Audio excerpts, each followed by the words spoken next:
America's birthday. And of course, you have Canadians out there right now going head to head, all in the name of the crown or in absolute ignorance of the crown. These are crown loyalists. These are successionists of the day. And I never ever presented an in-Canada solution. Never did. Highly reliant on my platform in 2019 on the United States and the allies of World War II. I knew I needed those because any in-Canada solution going in the system of the crown, you're screwed. And every single American will tell you in their history that is the birthday today for these Jeffrey Rath, for others, the Federalists who filed with Elections Alberta, and then Rath with a follow-up, thinking somehow a made-in-Canada solution with the crown on America's birthday. Everybody, you got to laugh at it. On America's birthday, which is the War of Independence, the Declaration of Independence, 1776. Do you know why, after 130 years, that's how long those colonists of the former British North America, 13 colonies, were tit for tat with the British Empire until finally they would take no more? The double cross, double speak was the load limit. Taxation without representation, but absolutely every law that the British Empire imposed on those 13 colonies was chock-loaded with double cross, double speak. What they say and what they interpret to mean are two different things. It's the largest problem in America today, largely with northern states of the Union.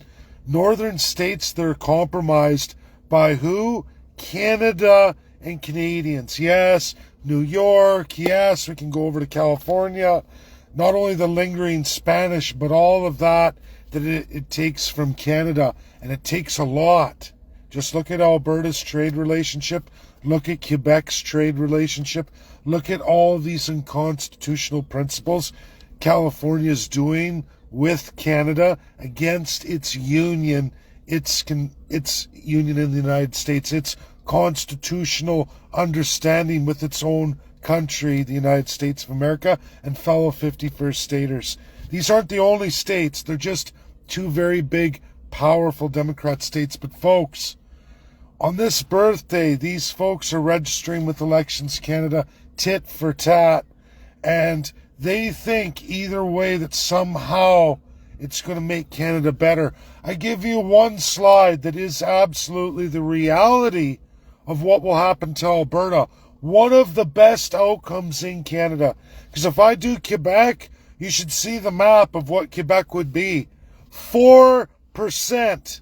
It's very easy to draw. Here's the big province. That's yours.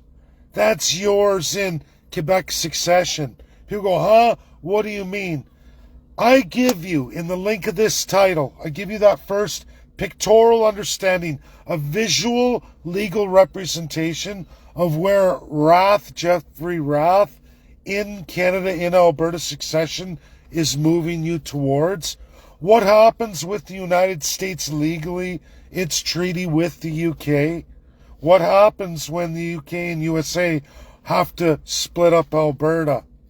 All of a sudden, excuse me, my name's President Donald J. Trump. Treaty 7 belongs to me. This is a violation of a treaty, King Charles. We have American Indians here, pal. We have a treaty drawn with you that largely, in today's day and age, USA doesn't have to respect at all. When that treaty was made, America was a tiny little power. One fraction of the power they hold today globally. One tiny fraction. Actually barely intact. And when they signed that treaty with UK, they had to. Those 9 kingdoms which UK led, but there were 8 others. This is France, Spain, Portugal. USA was moving on to a war with Spain. They signed that treaty. They don't have to honor that today.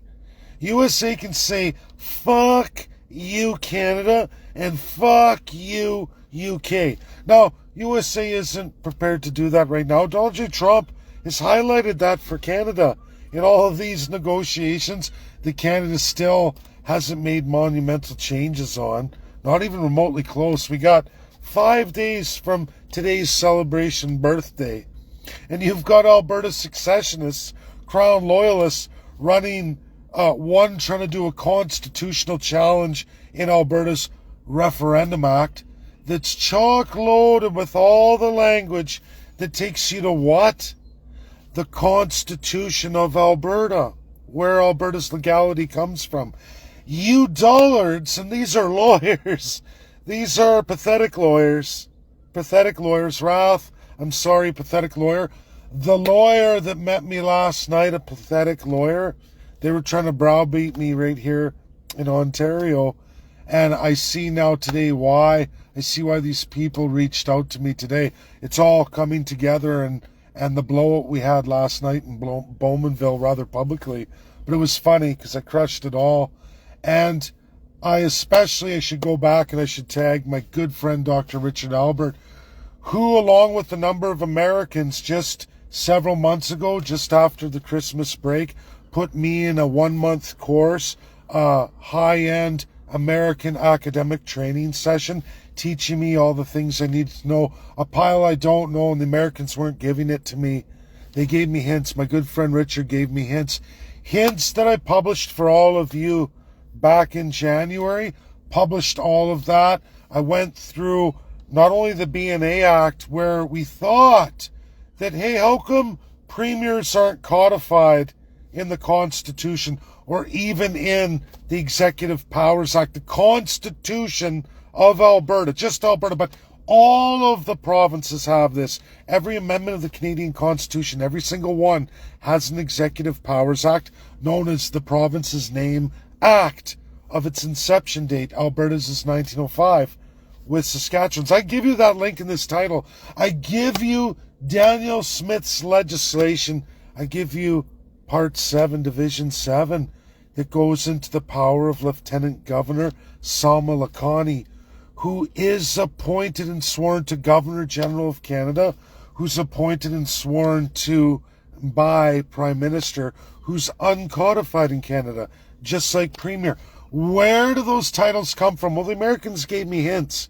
They're much older than us, and they go, Dave, we can't tell you. We'd have to charge you money, but we'll give you hints. And these amazing American academics gave me hints that I published to all of you.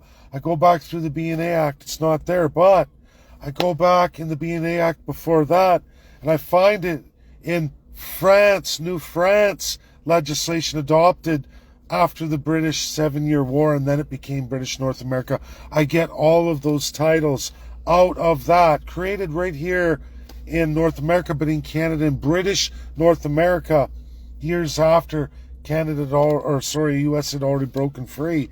And that was all adopted, put forward after the 7-Year War. All of that is in the Executive Powers Act. All of that now is listed there. They even take the legislation of the BNA, which means they don't remove the British Crown. They tell you it's in force. Jeffrey Rath is a lawyer. He didn't get that. It's titled right in the legislation. I can't make this up. Everything I went through in January is now labeled in the legislation, updated in Lewis and Holes. All of that I published to all of you publicly in January. Today, July 4th, 2025, is now in every single Executive Powers Act of every province and territory, showing you the line, showing you where you find those codifications and the rule of law being interpreted and used here. Lieutenant Governor Salma Lakhani can change any wording of Daniel Smith's legislation according to whatever she's told to by who? Governor General of Canada, at the express will of Prime Minister Mark Carney and King Charles III, whom will lose Treaty 7 to America. Because do you think Donald J. Trump's going to say, go ahead, Albertans, take it away because you're in charge of American treaties? You're going to tell the President of the United States how it is and what treaties he has to honor or transition into? He's going to go, fuck you. If you haven't been paying attention, America destroyed the Spanish Empire, completely wiped it out. They had an American Civil War, the largest bloodshed known in American history, meaning all the wars in American's history, World War I, II. You can pile up all the dead American soldiers into one big pile, and it still doesn't equal the Civil War. Basically, the purge of the Spanish Empire from America, at least purging it from constitutional validity in those southern states. And now it's British overreach and constitutional overlap in northern states of the Union. And here's Donald J. Trump looking at Albertans right now, secessionists, looking at loyalists, running legislation challenges via referendum and possibly a constitutional challenge. Now, they still have to do their signature drives on America's birthday. These people are going to dictate to the President of the United States what he has to do with treaties, what he must honor. Folks, he doesn't have to honor any of that. He's the President of the United States, and you look at the history of America, they will do as they see fit. You will not tell them a thing. And if Trump wants, he'll take that Alberta away. There's nothing Charles is going to do about it. There's nothing Jeffrey Rath is going to do about it. No loyalist, no secessionist. Play with fire, you're going to get burnt, especially in an in-Canada solution.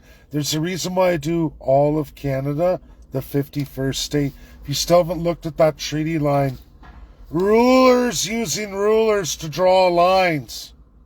Look at the American model district system. Look at the states themselves.